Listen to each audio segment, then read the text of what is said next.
The Waycross City Commission Planning and Information Session is now called to order. At this time, we look to our city attorney to call for our invocation and also our pledge of allegiance. Let us stand. Let us bow our heads. Almighty, all-wise, everlasting God, we come now at this time thanking you for all of the blessings that you have bestowed upon us. Thank you for another day in your creation. We ask, Heavenly Father, that you would bless this commission and that the work that lies before the commission. We ask that you would also bless the bereaved family of Commissioner Diane Hopkins, who is no longer with us, but who has made her transition. Heavenly Father, we ask that everything be done decently and in good order. Bless this nation and bless this community. In Jesus' name we pray. Amen. Amen. I pledge allegiance to the flag of the United States of America and to the republic for which it stands, one nation, under God, indivisible, with liberty and justice for all.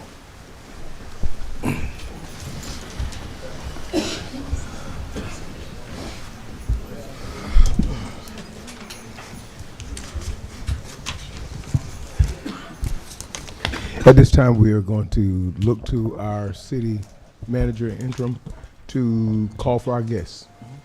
Okay, we've got two guests registered with me. The first is Mr. White. The subject he's gonna talk about is traffic issues. Okay, Mr. White. Mr. White, you have 3 minutes. My name is David White. I'm always talking about Quality, Blackwell, and Gallatin.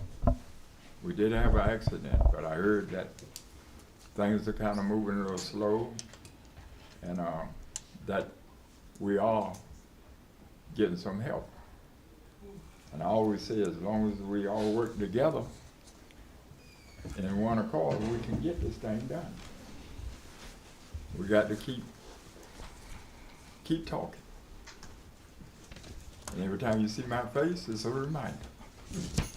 Just letting you know that. So I thank God for all of y'all. And I thank God for y'all working like you're working and continuously. And thank you. And you got my prayers. Thank you. Thank you, Mr. White. Mr. White, can you state your address, please? My address is 1419 Marion Street, Waycross.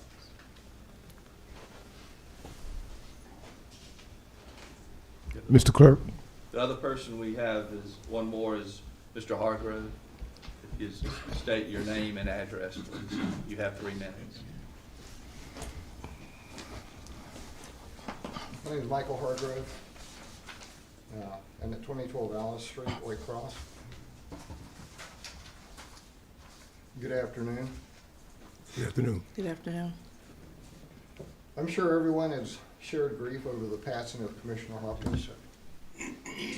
She had a beneficial and a long-lasting impact on the city of Waycross, and she will be missed. We find ourselves, once again, short on commissioners. I'm sure nobody in here wants that. But fortunately, we have a solution at our fingertips. As most of you may realize, state law allows for the filling of empty commission seats in odd number of years on prearranged dates. The first one called out by statute is the third Tuesday in March 18th. The only restriction to holding it on that date is what the city faced last year in the zeal to fill the commission seat for District 1 after Mr. Davis died. Uniform Code of Georgia, Statute 21-2-540, states that a minimum of 29 days shall intervene between the call for a special election and the actual election. This 29-day restriction is really the only restriction the city faces for calling a special election. Now, the 29-day requirement, the first day that it starts happens to be right after the next commission meeting on February 18th. But there's really no need for the city to wait until the last minute, the last second, right after the next meeting. We can get started on that now. You know, putting an election together takes a little time. Notices have to be posted, candidates have to be qualified and such. Now, if I've missed something in the previous statements, I'd really like to know. And if so, I'd certainly like to know about it by tomorrow night. And if I haven't missed something in reading the codes, I ask that you direct the city attorney to proceed immediately in drawing up a resolution to be presented and voted on in tomorrow night's regular meeting session on the 4th, and stipulating that the required special election date for the filling of the Commission District 4 vacancy be held at the earliest opportunity, which would be March 18th.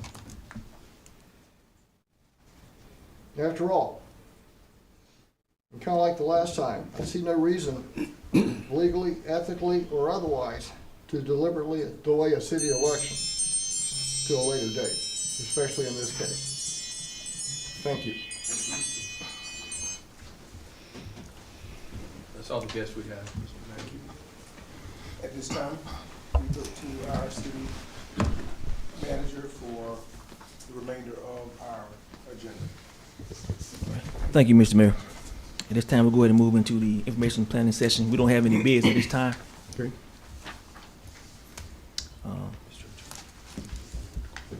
And as always, we'll start with the vision. The vision has not changed. Mr. Mayor, I'm gonna let this step a little bit longer than I did last time. I did not realize that some citizens had not read this before. So I'm gonna let this step for a few seconds. We'll let the citizens read it online. And the mission has not changed.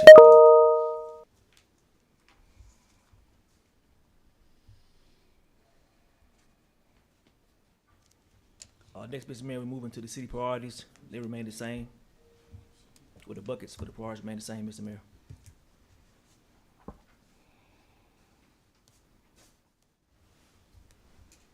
Mr. Mayor, the priorities, further explained, have not changed. Service delivery, infrastructure, quality of life, city workforce, and you see those items listed, they remain the same as well. As we continue to focus on these priorities moving forward in the city. And those citizens who want to read this in detail, it's already on the website, and we posted these slides on Facebook for those having questions or want to have input on our priorities. Next, Mr. Mayor, the city plan, short-term, mid-term, and long-term, still in effect. We did achieve all the milestones with the first 1 or 2 years plan. Outside of saving the 5% savings within the budget, we'll move that to the midterm for the next 2 to 4 years to find that cost savings some way this next budget cycle. Other than that, the midterm city plan is ongoing. And I'll pause there for question about the commission and let these citizens online and here in the chambers read those priorities. Okay. Commission, do you have any questions of the city manager? Hearing none, we can proceed. Thank you, Mr. Mayor. And next, Mr. Mayor, we'll move into the service agreement, and it will be conducted by Chief Cox.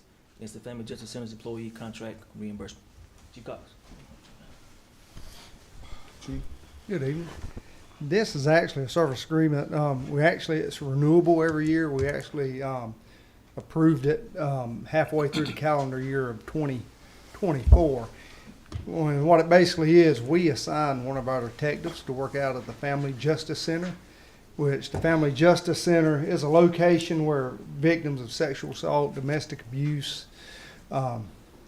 kidnapping, stalking, etc. It's a location where that victim can receive all their needs instead of having to run from pillar to post, from having to run to the police department, then having to run to the Magnolia House to receive a service, et cetera, et cetera. So there are several agencies that are stationed inside the Family Justice Center. We are one of them. By being stationed at that location, we get reimbursed every month. We send an invoice to Magnolia House, and within 30 days, They have reimbursed the city, and that started in July of 2024. And to date, the city has been reimbursed $39,071.52. And so it's working out as planned, and I would ask that this service agreement for this year be renewed. With that being said, I'll go to the commission for consensus on this renewal. Commissioner Roberts. Yes, sir. District 2, Commissioner Bennett. Yes, sir. Commissioner for District 3, Commissioner Felder. Yes. And Commissioner for District 5, Commissioner Nelson. Yes, sir.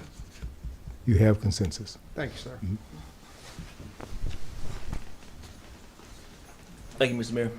Next, we'll move into a new apartment and housing development as requested by the commission.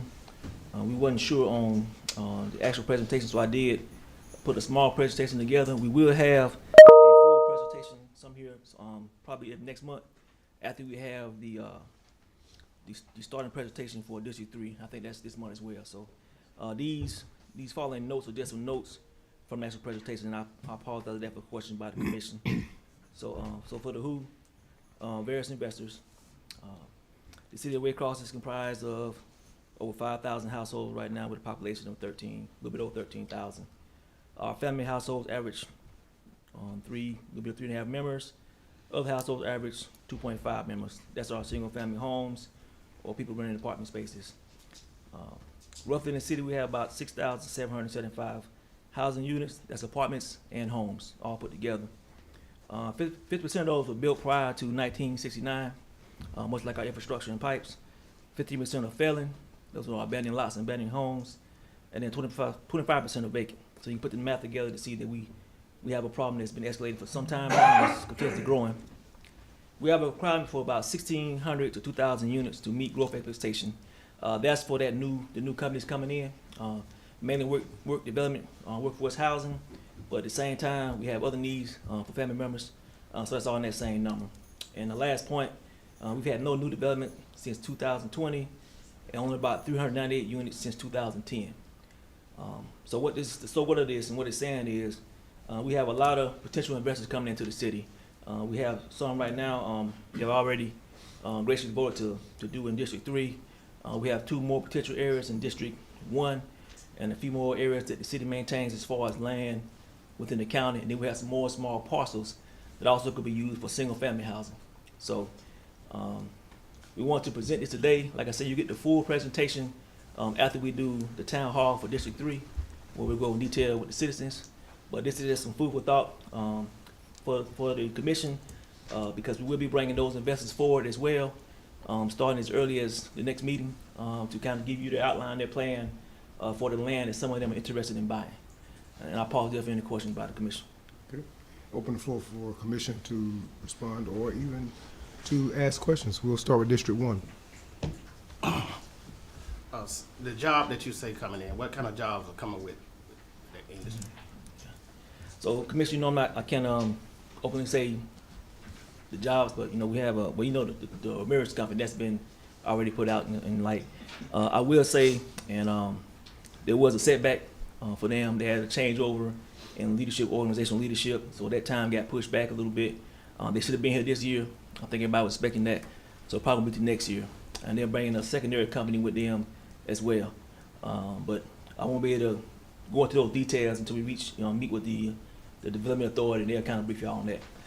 There are other people coming in just looking to give us housing, because like I said, we're short 2,000 units. Now, some of that is workforce housing development, but another part of that is we're short just housing units for our, what we call our new age population, those individuals being from the age of 21 to 38, so that would be our younger population, who right now just don't have homes, so many of them are staying with their parents. Ideally, they would like to move out and get home, but we just don't have the capacity right now for them to do that, so they end up staying home with their parents. So for the expected growth and externally and internally, we definitely need to go ahead and start putting some units up as soon as possible.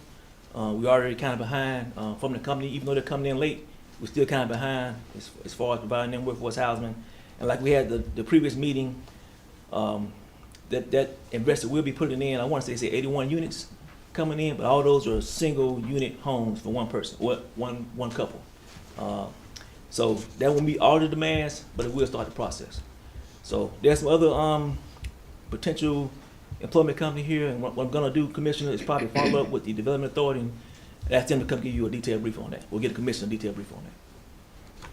Did that answer your question, Commissioner? Yes, sir. Commissioner, do you have a follow-up question? No, sir. Okay. District 2? Thank you, Mayor.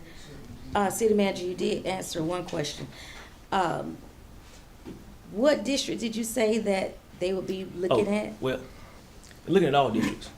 So, but we only have a few over 8 acres or over 9 acres to Yes, do sir. development. So, then we have the property out there in Scout Lake. That's the 36 acres. Right, okay. And then all districts have other parcels that can be used for single-family housing. I'm talking mainly right now is for multi-family housing, or apartments and stuff like that. And we're actually going to cover that in a minute about the other potential uses of those vacant lots, because we have a lot of vacant lots. You see that 25% of the housing units are vacant. Those houses can't really be utilized either, but we have restrictions on those areas, which we'll cover farther down the agenda, where we can't put another house in place of them because the house is too large or the zoning and stuff like that. So there's some things that we can do, and I, get ahead of myself, but those are things we can do to kind of fix our deficit right now for our housing. We have somewhat half capacity. We just haven't really had a push to make something out of that capacity. But all the district commissioners, yes, we got space in all the districts. Now, some districts have more availability because they have more open and vacant lots and land. Yes, sir. Thank you. Thank you, Mr. Mayor. Thank you. We have something with Georgia Initiative Community for housing. And the question I have along these lines is just, there are 3 parcels I knew that they made mention of in our conversation, and one of which happened to be in the Collie area, but the other one was in the Bailey area. But then there was another one on Vining, but they made mention of that. So these are, I know those were certain ones, but I'm glad that you made mention that there were some in other areas as well. I'm looking now to District 3, Commissioner Felder. Thank you, Mayor. Mr. City Manager, my question and my concern is regarding the aesthetics of housing and apartments that are built in the city of Waycross. I do quite a bit of traveling in and outside of the city, and also I visit other communities, and I take observation of the aesthetics of the housing that is developed in those communities. Not necessarily a specific area, but I look at that. I think that as a community, if we're wanting and needing an increase in our population growth, that is something that I think is really important to consider. I have seen housing in past times in the city of Waycross that has been built, and this is just my perspective. It has not been aesthetically pleasing and complementary to that community, because I do believe that does impact the housing market and also the value of the homes that are already there and the homes that are built. I think that when we are considering developers to come into our community to build homes, that this is something that really needs to be considered, not also along with the structure of the house, but it has to be aesthetically pleasing, because we want to be able to draw people into our community to want to live here and to be able to be proud of where they live and proud of what they see. Thank you. Great comment, Commissioner. So a few things with that, and actually, when we go down the discussion items, we'll be covering some zoning board revision, and Mr. Hawkins is going to touch on that. But to your point now, I should have separated this a little bit more. So we talk about other grant programs for housing. That's a little different. We can't force them to use certain materials. I think we all know the challenge we're facing now with some of the homes. Now, other investors coming in, that's totally different. We can do some deed work to make sure that aesthetic piece you talked about is adhered to. I know we had some reservations for some of our citizens about the upkeep of these homes years down the road. This next development coming in, I don't want to get too far ahead on the presenter when they come next week. But those units will have specific requirements to even live there. So it won't be a thing like, and just being honest and transparent, it won't be a thing like our low or moderate income house that we have right now.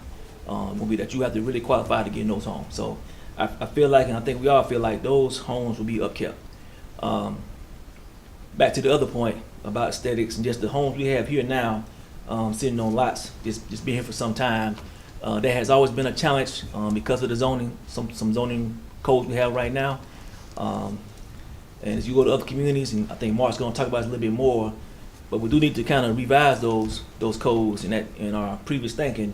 I'm gonna use the word tiny homes. Nobody wants to say it out, but those are thriving right now. Economically, they just make more sense than trying to build 2,000, 3,000 square foot homes in the lots that we have right now. So there are a lot of things that we can do and we need to do, and we're going to start presenting that to the commission moving forward, as well as the land bank and a few other committees that kind of focus on housing here in Waycross. Thank you. Thank you, Commissioner. Commissioner for District 5, Commissioner Alvin Nelson. Oh, I'm on things, sir. Okay. We can move forward. Okay, thank you, Mr. Mayor. And I hope that these citizens can appreciate some of this data. What we're gonna do once the first few investors kind of come in and present what they're trying to do, we'll go ahead and make sure we put a whole presentation out, because there's more data. I think right now, Mayor, only yourself and myself have been previous to all the data. But it is quite staggering. Like I say, you gotta think about it. We haven't built many homes here, and I hope we can move past that. So just for a side note, I just got a comment come in. So when I say no new development since 2020, that means no new development at all.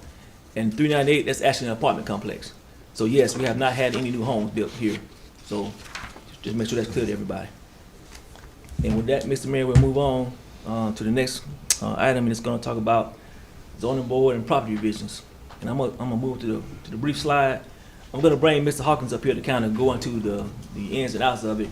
But the commission did ask for it to be put onto the agenda to kind of talk about this. This is only a conversation starter. Mr. Hawkins is gonna come back, probably not the next meeting, but the first meeting in March, and bring you some other recommendations. He has to go out and review some things and reach out to some other organizations to kind of see what we actually can do. He's gonna also go with some other cities and just see some of their restrictions and how we can modify, change, delete our own codes and some of other requirements to kind of just better utilize our abandoned properties, our forfeited properties, and then our vacant lots. I'm gonna pause there for any questions before I turn it over to Mr. Hawkins.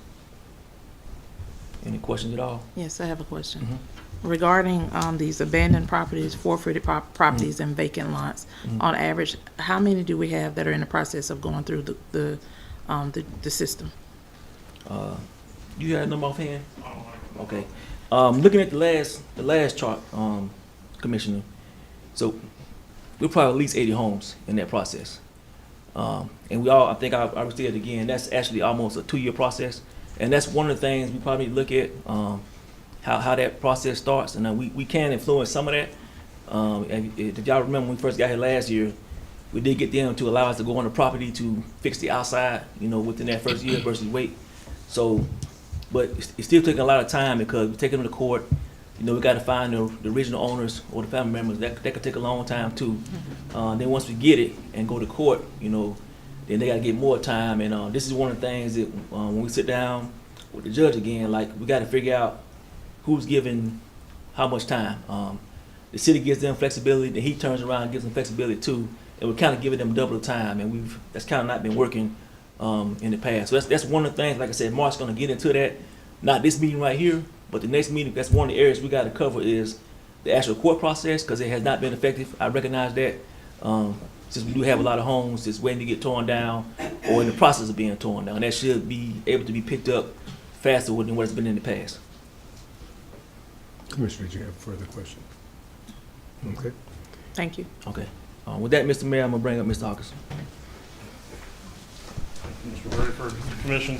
So a couple of things that we're going to be looking at, and I've reached out to the Regional Commission because this is part of what some of the services they offer is to help look at our zoning ordinance, and they do this all over, on how we can use and utilize properties that are, so let's just say in R50 zoning, the lot has to be 50 by 100.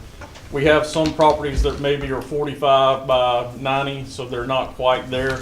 So they can seek a variance and do all this stuff, but it's seeking multiple variances because the lot's smaller, then the setbacks have to be reduced as well. So some of the things that we want to look at is how we can utilize that. So it would either be coming up with a standard that we could put in there, or reducing the lot size restrictions, to maybe have a sentence in there that just says if it's a current existing lot, they can use it. And then some property setbacks. Now, some of that we have to look at. Again, the R50 is the least restrictive, the most restrictive. It's got to be 50 by 100. And then your setbacks, on one side is 6 foot and the other side is 9 foot. So if you reduce those setbacks, then it kind of triggers the house next door. By building code, if your houses are less than 10 foot apart, then you have to have a firewall on both houses. So there's some things that we have to kind of look at the building code to see, to make sure. So it's a lot of that we've got to research and go into it. But we're wanting to look at lot size restrictions, setbacks, size requirements of homes. Maybe on some of these smaller lots, we allow the tiny homes. I know Savannah's got a district where it's just a small little residential district that is 4 tiny homes. So they've kind of put them in one spot. So we'll look at some areas of places, other cities that have done this, that have tried to use this. As Mr. Rayford said, a lot of these properties that we take to court that are demolished, the lots are too small to build back. We've got a couple of lots that, you know, people want to look at and build on, but the lot's not big enough. So how do we address that? So we're going to look at our zoning ordinance and changes that we can do, and I've reached out to the Regional Commission today, and we're going to begin that study and looking at that and come with ordinances. And to kind of answer Commissioner Felder's question, there's a new ordinance that's out that allows you to, it's a model ordinance through GMA that would allow you to have a register of vacant and foreclosed property. So if it's a bank or lending company that forecloses on a property, they have to register that with the city so that we know that that house is on the foreclosure list. Or if the vacant house is more than, I can't remember I think it leaves it blank, so 6 months, 9 months that the house is vacant, they have to register that with the city so that you know where those are, so that you can keep an eye on that. And then when it comes off, they have to come back to the city and say, you know, it's taken care of, or it's not vacant anymore. And a lot of cities and municipalities are using that to keep track of that, to see the trends and stuff that's going there. And it just makes it easier because now if they're vacant or foreclosure, it's hard for the code department to find out who that owner is and to get them to board it up or to clean or cut grass. With this way, we've got their information and they have to do that. So there's things that we're looking at there as well. And if y'all have any, again, the aesthetics, some cities have aesthetics. They have to use certain materials, or, you know, tiny homes are kind of still in the heat of things, but a lot of people now are wanting to build what's called barndominiums. And there are some restrictions on that. We've had a couple that want to use the trailers from tractor trailers and build homes out of that, which is, by code, they can allow it, but you've got to have some aesthetics to make it, at least put some type of ephes on it or siding or something so that it doesn't look like just tractor trailers out there.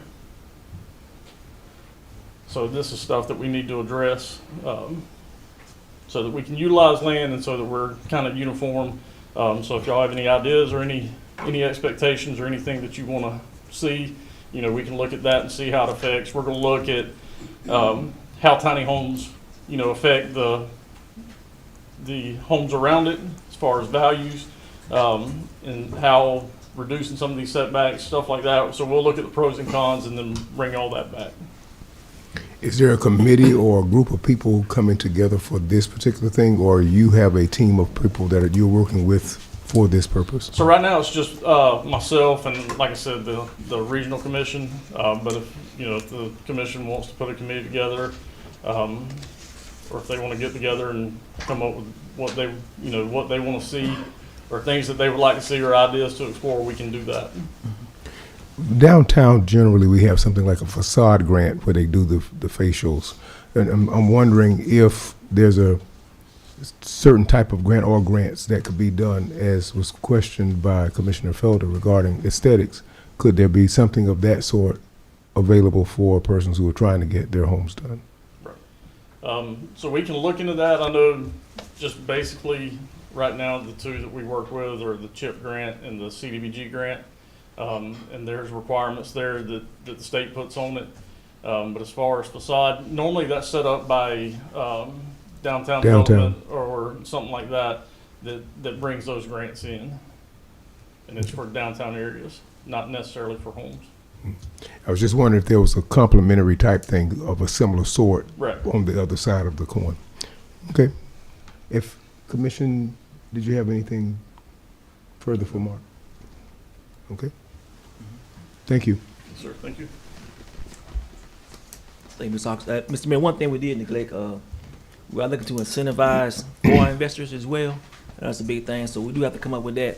And I do have Mr. Simmons, the Business Integration Director, looking into that, working with GMA. How can we get with the other cities and better incentivize investors to come here? And with that, to answer your question, Ms. Mayor, there are grant programs for those individual investors. So there's nothing we could I'm not sure we could facilitate that, but it's available to them. And that goes again to, once we had a communication with potential investors, we kind of talk about those things. Another thing is just back to the investors. We do have individuals that would like to buy multiple lots. Now we have the areas where somebody's going to come in, and we talk about Bailey and all those areas where it's a big area. But we do have a lot of smaller parcels that, if they can work a incentive to get all of them at the same time, to maybe put, 2 or 3 homes at the same time, because it's quite expensive for an investor just to come build one home. That's why they all tend towards to do townhomes and apartments. So amongst all this and what Mark has said, we do need to look at better ways to have investors come in here and invest in our city. Also, what Mr. Simmons is doing is going to meet with a few of our current business owners to have a kind of a data pool. We have looked back, at least my 2 years here, to figure out what went wrong with some of our investors who came in but didn't stay. And then the ones that did stay, it took a while to really get up and going. So I'll have that for you at some point in the near future. And we might just have those investors come brief on their own, so you can get right directly from their mouths. And I think that'd be value added. So with that, Mr. Mayor, I will pause and move on to the next item if you know any questions. There is a question from Commissioner Bennett, District 2. Thank you, Mr. Mayor. City Manager, with Mark Hawkins and the regional commissioner, would this allow some of the citizens to be able to give their input? No. Or Input. So go ahead. the citizens can always get an input. They can reach out, of course, to the commission. Y'all can let me know what they're thinking about. We know what some of the town halls we've had, they've gave some input on certain things. And you mean input? I'm assuming you mean When Mark Hawkins says it's just going to be him and the regional commissioner that's on that board right now, if I could say board, that's going to be reviewing everything. I'm asking, can some of the citizens participate as well? But they won't be able to make, I guess, the actual decision. Okay, so yes and no. Okay. Right now, what Mr. Hawkins is going to do is do the preliminary work, just trying to figure out what we can do Yes, sir. and what makes sense, and get some other ideas from other cities. And once he brings that back to the commission and say these are the 10 things we can change or should change is working elsewhere, the best practice theory. From that point, maybe we do get, if the commission wants to, do get a group of citizens. We tried that in the past, and Yes, sir. we got shot down. But we can do it again, and we can have a citizen all day. We can bring them in. That's what they think. Now, if it gets to the point of I don't want something, then I don't know how effective that's going to be. If Yes, sir. but I think once everybody gets the information, once again, like we've been trying to do, I think they'll better understand, and they should appreciate what the commission wants to get done, because we definitely need housing. We need to maximize all our free land that we have. Like Ms. Felder just said, you ride around here, there's a lot of empty lots. Yes. Now, some of those lots people do own. There's a lien on those properties, and that goes back to the court. We still having to figure out how to get that from those owners who don't even live here anymore. And then it's not just for housing, it's the other people that own land. It's not zoned, they can't be zoned for housing or residential or anything or commercial and we need that to help out with our other situations, like the canal and stuff. Yes, sir. So, but we'll make sure once we kind of figure out what we can do, and we bring the presentation back, but we'll bring it to the commission for vote if they want to start some type of committee to kind of just provide more further feedback from the citizens. Thank you. Okay. Any further questions, Commission? Okay. And with that, Mr. Mayor, we just talked about grants, so we've been collecting everything tonight. So we move right into a grants presentation. And Mr. Mayor, this is something that yourself and the commission asked to look at. We don't currently have a grant person here. Now we do reach out to the Region Commission, and we do reach out to the Region Commission, and we do reach out to GMA. And of course our engineering firm that assists us as well. But and I'm only speaking on my 2 years here as well. We've only got really about, in essence, 4 grants approved over those 2 years. We do need somebody full time. One best practice that I have learned, just looked at the bigger cities who have a grant person or a grant firm, a dedicated grant firm. It seems to work better. If you can have a person, that's even better too, because as I mentioned before, they can pull their salary from those grants. And what we're gonna do now, if there are any questions about it, I'm gonna turn it over to Ms. Dolman, and she's gonna talk about her grant program management system or company, and we're gonna give her about 7 minutes to pitch it. And then, if y'all need follow-up, we'll schedule a separate follow-up meeting with her. It'll probably be a BTC type situation because she's primarily out in Atlanta, but she does have a great presentation, and I'll go ahead and transition to her presentation here.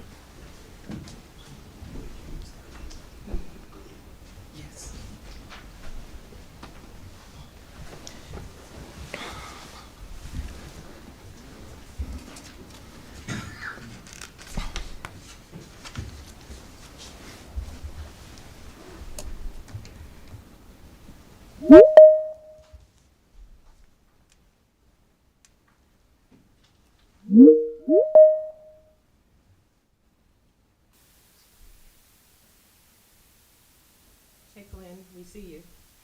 Hey, hey. Can you hear me okay? Yes. Great. Good evening, Mayor, Commissioners. Good evening. Good evening, Ms. Dolman. We are Seas Community Partners. We met Mayor James at the GMA conference last year, and we were excited to come last month, but the snow prevented us, so we're happy to be here this evening. And we just want to talk about our grant services, and we can match those grant services based on your priorities. And so it was kind of befitting that that information kind of led up to what we're doing. And so from a grant writing and administration line item, we've done, last year, helped organizations and cities over $20 million in securing grant funds. And I know I have 7 minutes, so I'm just gonna go. So I hope this is not like too express, but what I wanted to kind of spend some time on what our strategy is in terms of prioritizing what the city's priorities. And one thing I heard consistently was infrastructure, workforce housing. And so there are a lot of grant opportunities out there for those particular, as well as economic development, other economic development, small business, the arts.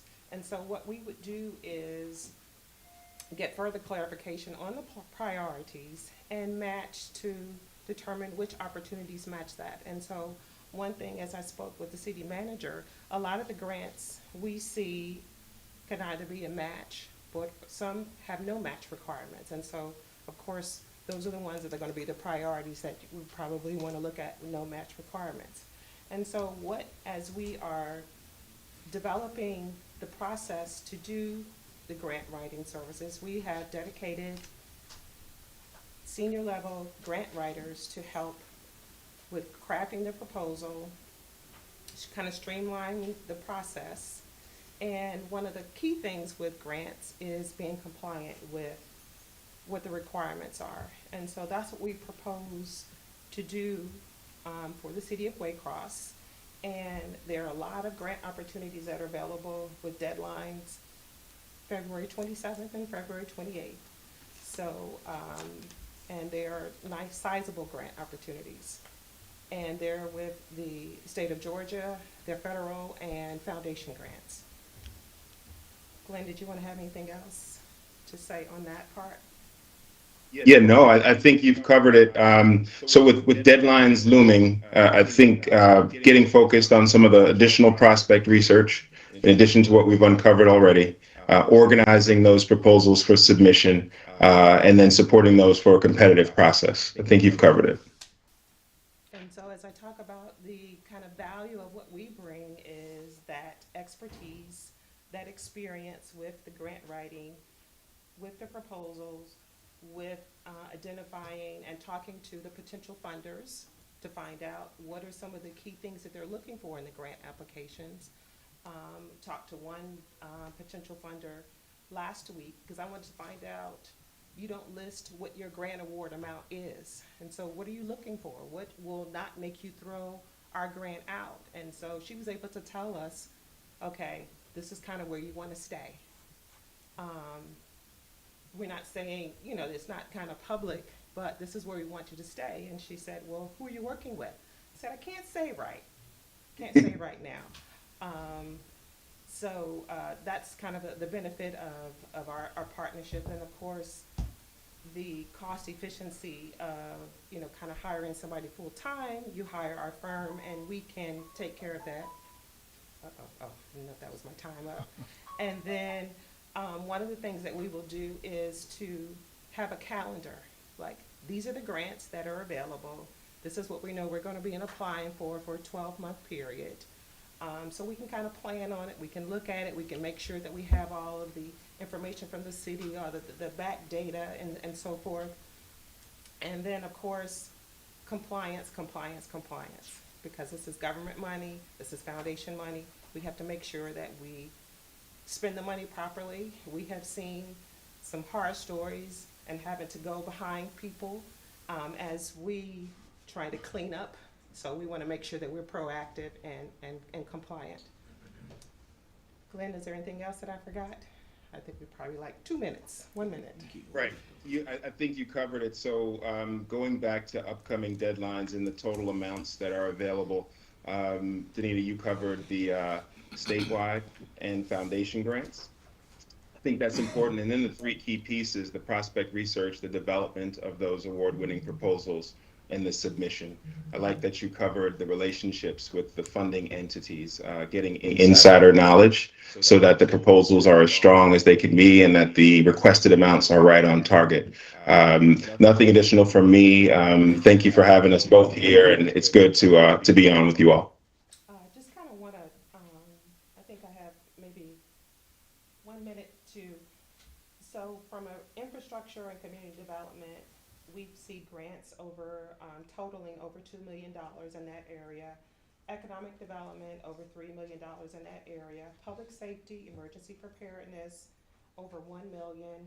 Arts, culture, community well-being, over $300,000. And then in the disaster recovery area, over $400,000 total that we found just doing a cursory review, not a deep dive, but just kind of what we see from what we know. That's what we've been able to find in terms of available opportunities. Like I said, there's several that unfortunately passed in January, and the next couple of deadlines are February 27th and February 28th.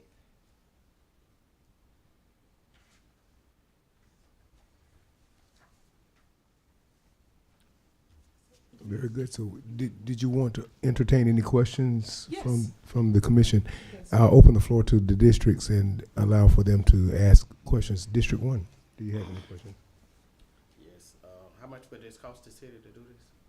Well, the city manager says that he was gonna forward that information. It'll be a contract situation, but they'll be taking most of the money from the grants. So, and we discussed this before. I mean, I know you're just coming on board about trying to, even I was talking about hiring a person, it'd have been the same concept. We'd have to get them some salary, but the majority of the salary would have came from the actual grant. And that's something we're going to discuss. So my goal now today is to let her give y'all a kind of upfront brief, and then we're gonna follow up. I gotta talk to her maybe next meeting, but she won't be here physically. We can do some over the air. We have a lot of meetings scheduled for this month, but probably do something over VTC, not VTC, over Teams, and then go kind of further than that. But y'all will get the information if I haven't sent it already. If they have sent it to you already, it just kind of outlines how they kind of set up. District 2, did you have a question? Thank you, District 1. No, sir. District 3? Yes, Mayor, District I have a few questions. First question, how many years of professional grant writing experience does your company have? We have been in business since 2011, and me personally, over 25 years. Thank you. What types of grant proposals have you written as far as those that have been most successful? Whether it be government or foundation or grants? Both, but we've done probably more government grants. Okay. And also, can you share an example of a successful grant that you wrote and the impact that it had on the business and the community? We've done a lot of grants for economic development, and those impact have been to keep businesses in business, and providing more services to their customers. Those will probably be some impact. Glenn, do you have any other? I would add the grants that we've done covering workforce development, bringing in workforce programs into cities so that they can train residents for career paths as well.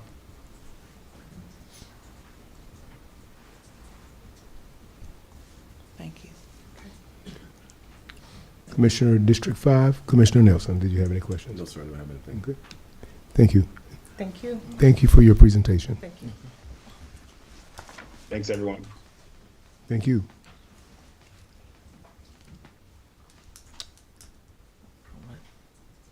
And thank you again, Ms. Dope. So it's always tough to get a presentation in here, Mr. Mayor. Like I said, we're gonna follow up with a more detailed I presentation. do understand. Yeah, so I think we need to, if the will of the commission, I'll set something up at a later date, and I think y'all will get the complete slide deck tonight, and then also it's 2 slide decks. You'll get this one, then the other one I'm gonna send.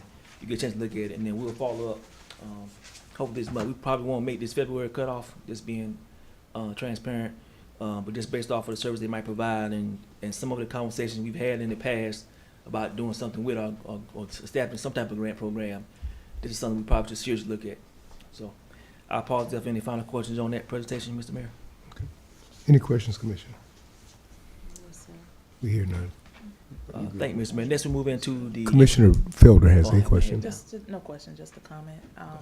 I would like your contact information afterwards. Let me- Thank you. And for those watching, I can store up there right now.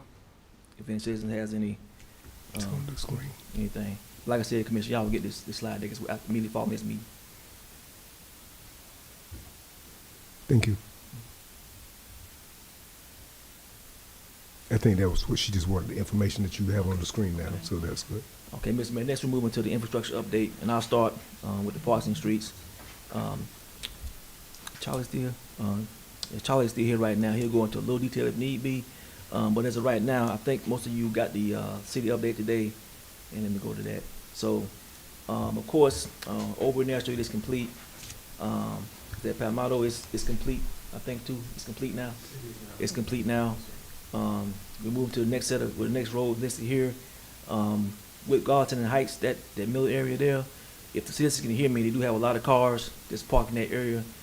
Chief Cox is coming around early tomorrow, not to fester them, but just to instruct them, we gotta move those cars out of the way so they can go ahead and do that street. This is kind of next on the list. If they can't move the car this week, you have to move it probably to later down the list. So if you're living in that Gallatin Heights area right now, you can hear my voice right now. You can go ahead and move your cars to the parking areas and just clear the street. That'd be very beneficial to the team coming in to pave that road. So, with the parks, Charlie has met a few times with them now, and I think we got to order the materials, and we should start work in the next couple of weeks. We will, once we get the actual confirmation date of when they're going to start work, I'll invite each commission out to their park just to kind of meet the team there and kind of go over any final details you might have. I think we've all kind of added what we wanted to add to the parks. Now, while this is going on, like some of your parks right now, we do have a lot of construction going on that's totally separate from the parks. So in certain areas where they're doing drainage, might move some things around before they start actually doing stuff in the park. And then we had some storm damage to a few areas. So some of those gazebos are coming in as well, so we're going to figure out how to do it at the same time. We're not getting in the way of each other as we get our parks back up and running to the standard they should be. I'll pause there for parks and streets if you have any questions. District 1, any questions concerning parks or streets? District 2, No, sir. District 3. Yes, I have a question, Mayor. Commissioner Felder. Mr. City Manager, during the renovation of the parks in each of the districts, will those areas be blocked off to prevent injury while they're under construction? Great point. So I did meet with the team today. I know we had an incident, a possible incident this weekend. So we're looking at ways on a park might be more difficult to block the whole park off. But any areas of immediate danger, holes, exposed pipes, stuff like that, we're going to tape it off. I would ask that citizens not find a reason to go in those areas, of course, but it's going to be a little more difficult to block a whole park off. But we will get with the team and the contractor and just try our best to make it safe for everyone. But at the same time, just once again, citizens, you can hear this. Once you see any construction, please avoid that construction. We do have signs posted, cones, yellow tape, but for whatever reason, citizens are still going into those areas. It is quite dangerous, very dangerous to do that.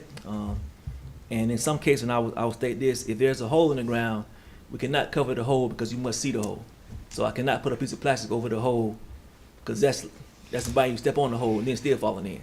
So there's some rules that, not rules, but some best practices we're trying to get out there for our citizens. But the main thing, if you see construction, just please stay away. We're trying to do this construction to better your quality of life, quality of life way across Georgia. And when you do go in there, even throwing trash down there, it causes delays because then we got to clean all the trash out.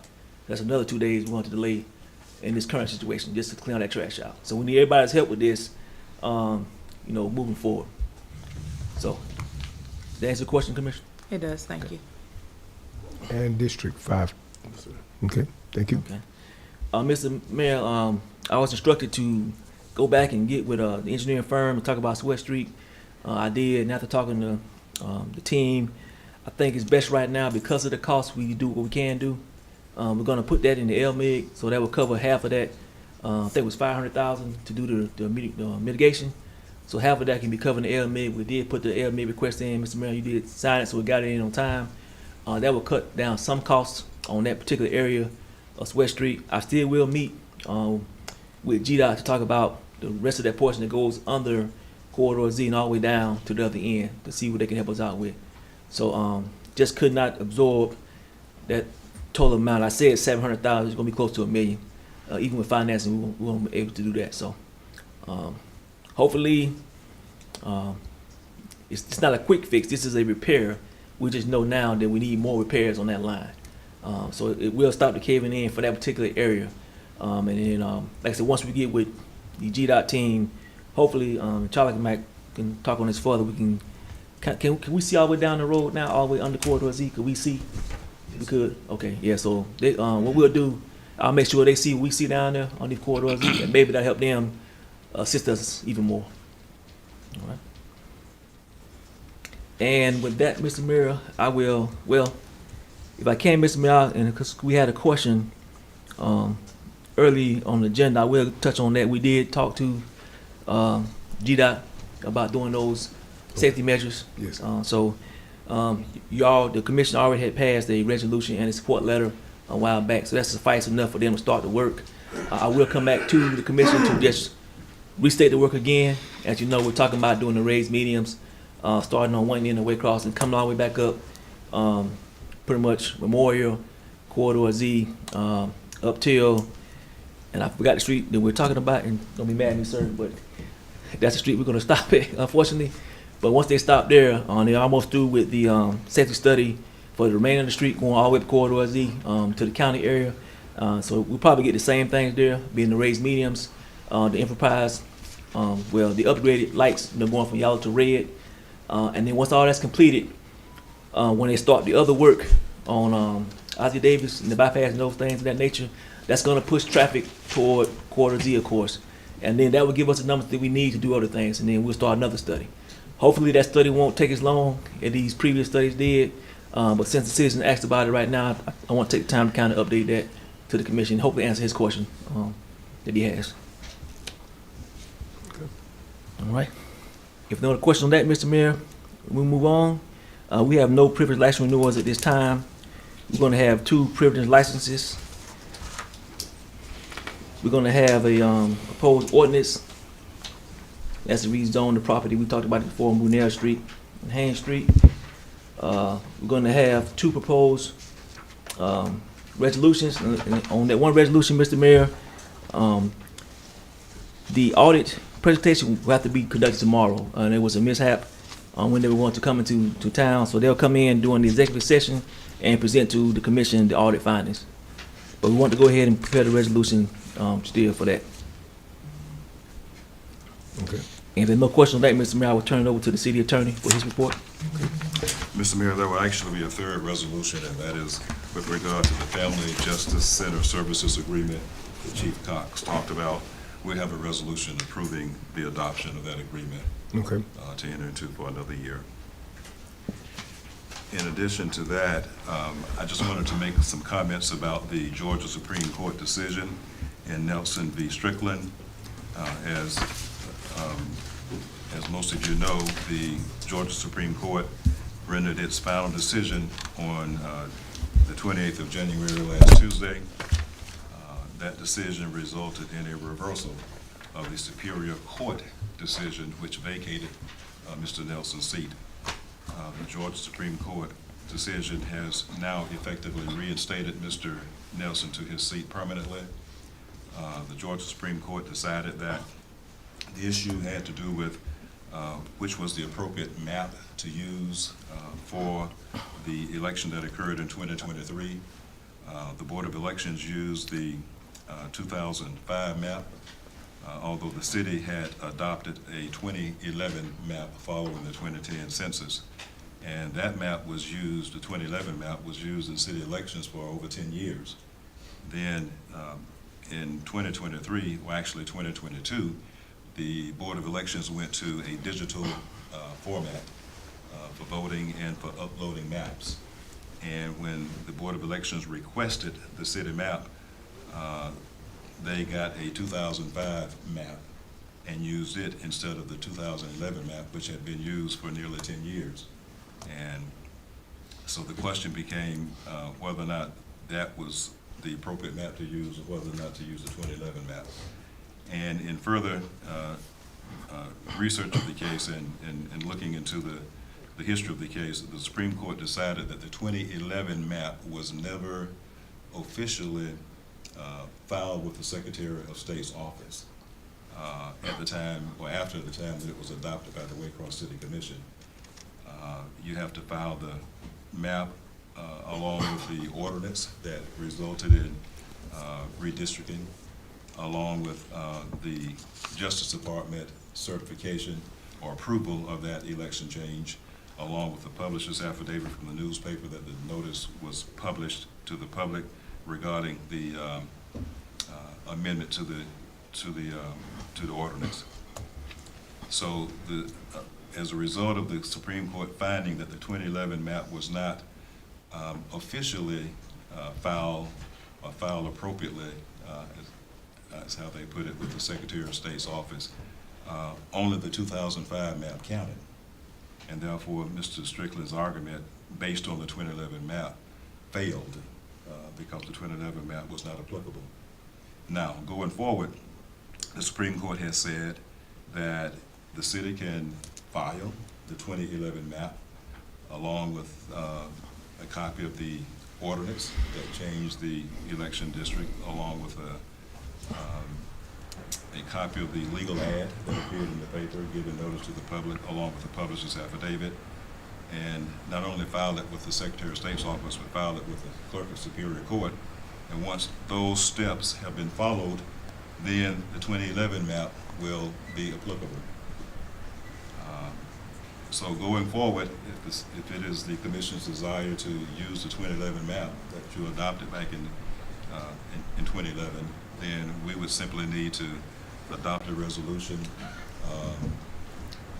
calling for the filing of the 2011 map with the Secretary of State's office and the Clerk of Superior Court, and it will apply to all future elections.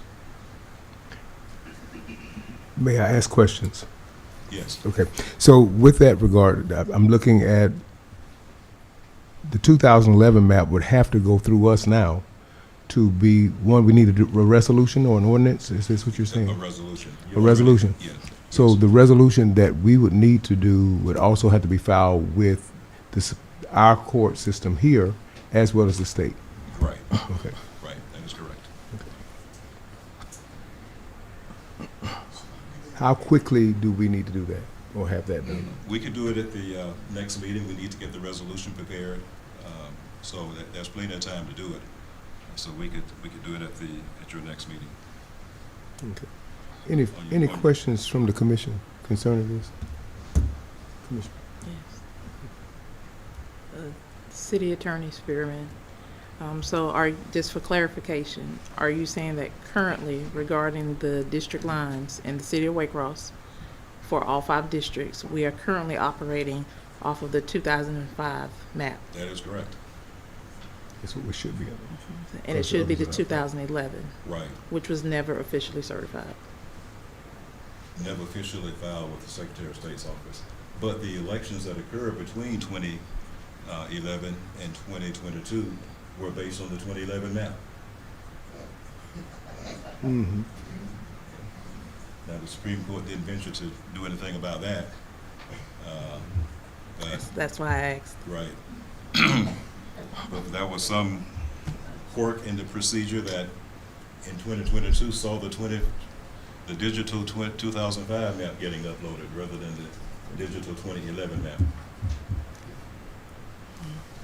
So my follow-up question to that is, if this commission votes on the 2011 map that should be the current map based on population, how will that impact the districts?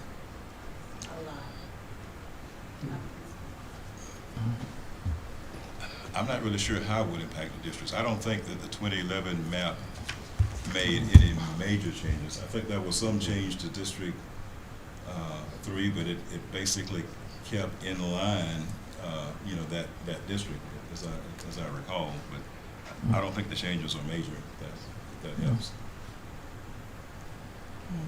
Because you've had elections over 10 years using that 2011 map.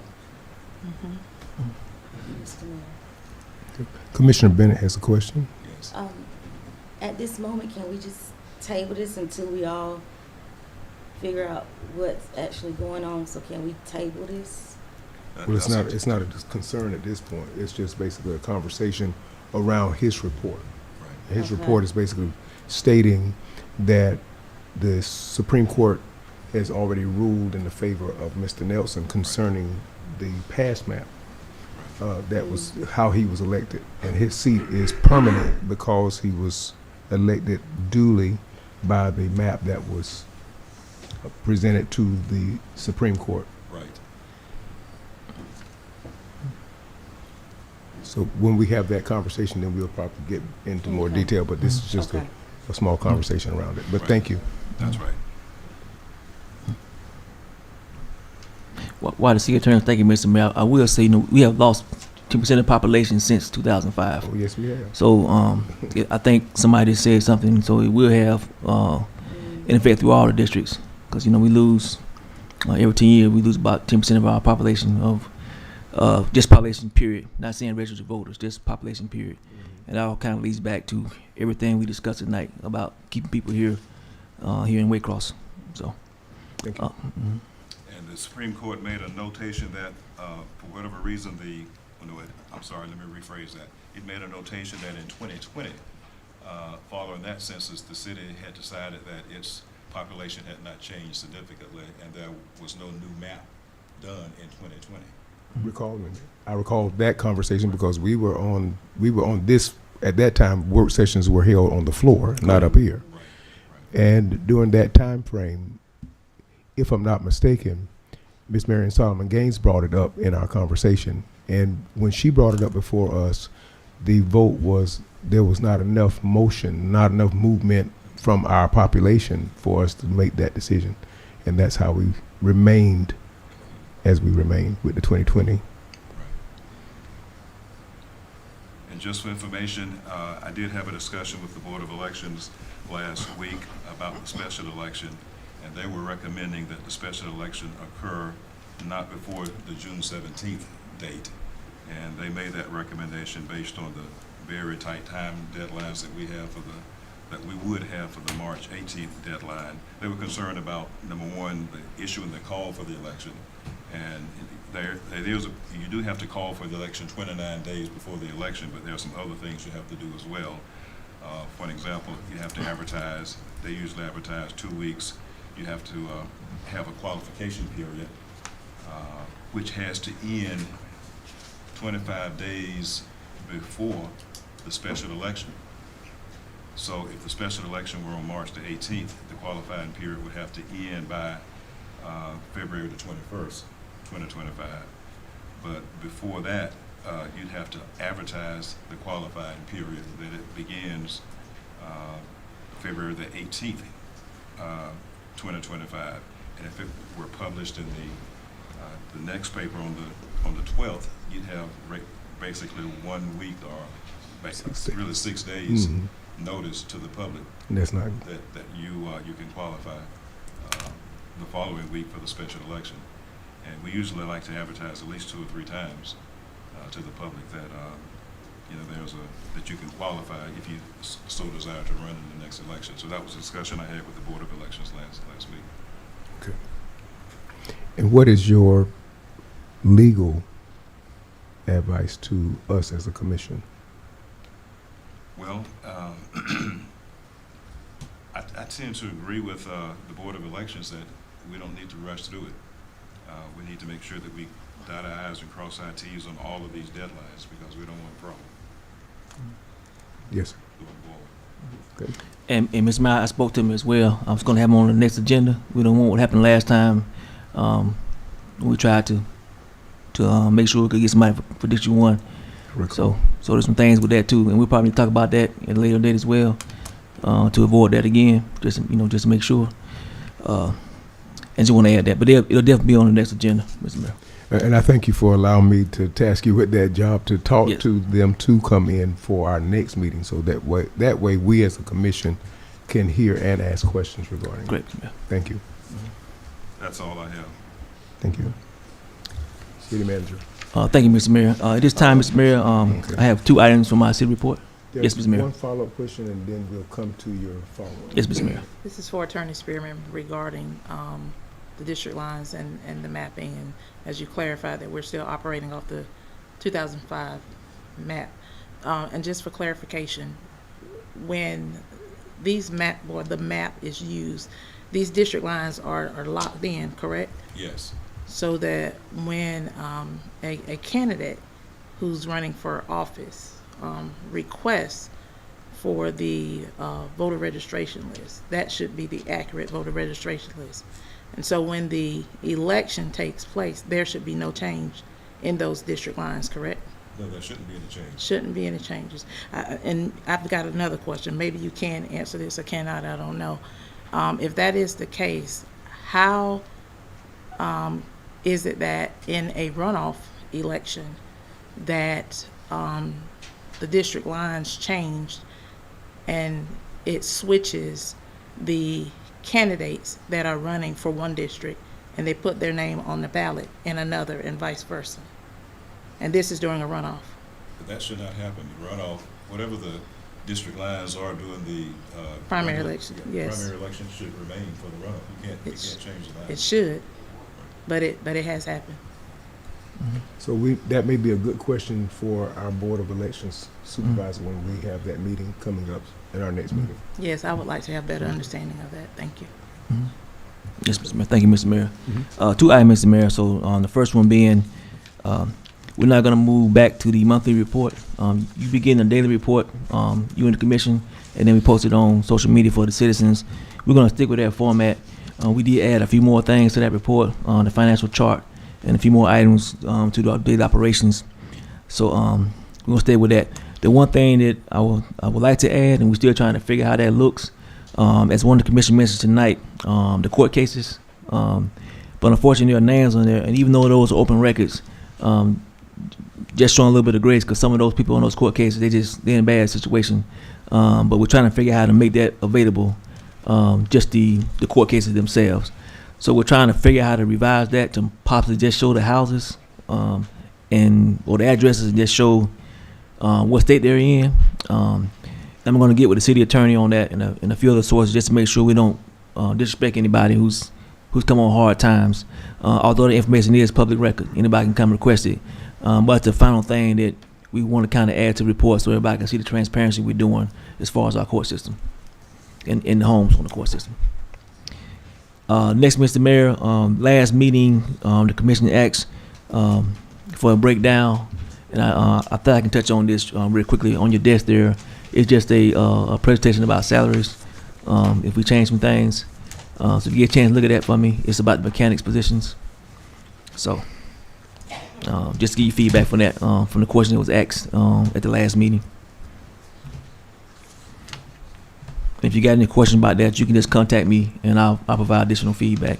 It is a best case scenario, because we do save salaries, and we are able to increase salaries for all employees affected. So with that, Mr. Mayor, we don't have an executive session, and I'll close with my comments, and that's it, Mr. Mayor. Okay. Thank you so very much. At this time, we're getting ready to move into our last call, and I'll start with District 1. I would just say to everyone that lost someone in their family, I give you my sympathy, and I wish you and everyone have a good night. Thank you, Commissioner. District 2. Thank you, Mr. Mayor. Just want to have everybody to continue to be safe and pay attention to where they have signs at that say roadblocks, detour. Make sure you pay attention to that. And as what Mr. Robertson said, to my family, all the other family, my condolences. Back to you, Mr. Mayor. Thank you, Commissioner. District 3. Thank you, Mayor. I appreciate everyone for coming out tonight. Thank you for your presentation regarding the grant. And also, I'd like to remind the citizens that in order for an economy to not only just sustain itself, but to grow and to grow our community and to move forward, education, skills training, housing, that is important if you want to improve economic development as well as infrastructure. And my hearts go out to every family member that has lost a loved one during these recent times. Back to you, Mayor. Thank you, Commissioner. At this time, we look to District 5, Commissioner Nelson. Thank you, Mr. Mayor. I just want to thank everybody for coming out this evening. It's good to see a lot of people in the audience, because a lot of times when we don't see people, we tend to vote without a conscience. So thank you for continuing coming out. Thank you. That's it, Mr. Mayor. Thank you, Commissioners. At this time, just wanted to remind the commission as well as the citizens, District 3 has a meeting coming up. Would you like to share with us the date and time? Yes. Earlier it was mentioned about housing development that will be taking place in District 3 on Brunel Street on the corner of Haynes Avenue. And we have Ethan Johnson, LLC, that will be coming to do a presentation, a detailed presentation, not only to the citizens of District 3, but also to the entire community. So it is open to any and everyone that would like to attend and understand and learn more about housing development and how this particular project took place and will begin to impact in a positive way our community. This meeting will take place on February the 10th, 2025 at 6 p.m. The location will be the Okefenokee Lions Club at 711 Columbus Street, which is in Waycross, Georgia. I look forward to everyone coming out and also being involved. Please be prepared, to have questions and give your input, because this developer is looking forward to this project as well as I am, and I truly believe that it is going to be a prime gateway to other developmental opportunities that are preparing to come here in the city of Waycross. Thank you, Mayor. Thank you. We have the 2025 Spring Career Expo at Waycross. There will be 40 plus vendors coming. The date of this will be Thursday, April the 3rd, so you can mark your calendars for April the 3rd from 10 a.m. to 2 p.m., and this will be at our C.C. McCrae City Auditorium at 865 Pendleton Street here in the city of Waycross, and it will be sponsored by the WorkSource Georgia and Waycross City. Along with that, I want to share that next week is Valentine's Day. And so I wanted to open your ears to something very good that's going to take place. We will be presenting Love Your City. And this is the Mayor's Ball. It will be at the C.C. McCrae Auditorium on February the 13th. And we're looking forward to seeing everyone there at 6 p.m. And again, that is February the 13th. Love Your City. And this is the Mayor's Ball. The speaker for our event will be CEO Larry Hanson from the Georgia Municipal Association. He will come and make a presentation, and our proceeds will be going toward what we're working on now, housing and trying to take care of people in our community. So we look forward to seeing you at the event, and just dance the night away. And that's all I have for this time. At this time, I entertain a motion for adjournment. So moved. We have a motion from our Commissioner Felder. Is there a second? Second. We have a second from our Commissioner Nelson. All in favor, aye. Aye. All opposed, no. Motion carries. This meeting is adjourned. Thank you, everyone, for coming.